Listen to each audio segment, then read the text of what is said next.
পৌষ আসেনি, চলছে অগ্রহায়ণের শেষ পক্ষ। এতেও স্বস্তি নেই রংপুরের নিম্ন আয়ের মানুষের। শীতের নাকাল মানুষরা বলছেন ভালো নেই তারা।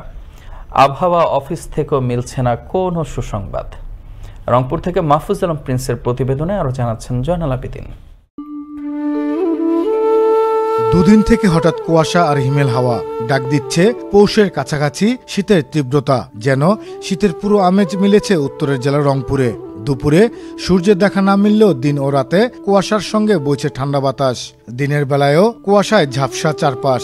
এর মধ্যেও কর্মজীবী মানুষরা নেমে পড়েন দৈনন্দিন কাজে।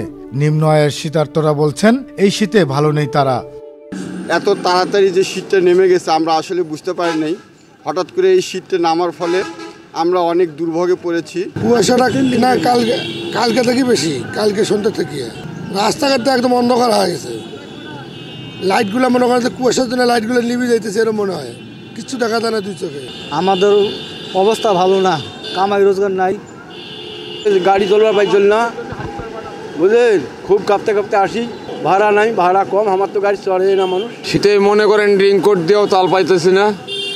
এখন কুয়াশা বেশি হইতেছে, দিন যাইতেছে কুয়াশা বেশি। এবার মনে হয় রংপুরে শীতের প্রকোপটা অন্যবারের চেয়ে বেশি অনুভব হচ্ছে। মনে হয় সামনের দিকে আরও বেশি পড়বে, এরকম অনুভব করতেছি।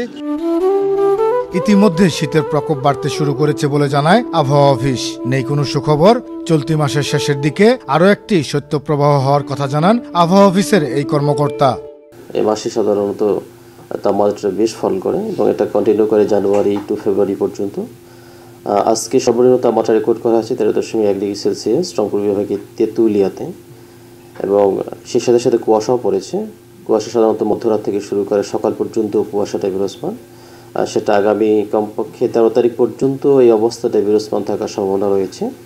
যেহেতু ডিসেম্বর মাস, সে মাসের শেষের দিকে গিয়ে আমরা যেটাকে মৃদু শৈত্যপ্রবাহ বলি, অর্থাৎ তাপমাত্রা কোথাও 8 ডিগ্রি সেলসিয়াস, কোথাও 10 ডিগ্রি সেলসিয়াস নেমে আসার সম্ভাবনা রয়েছে।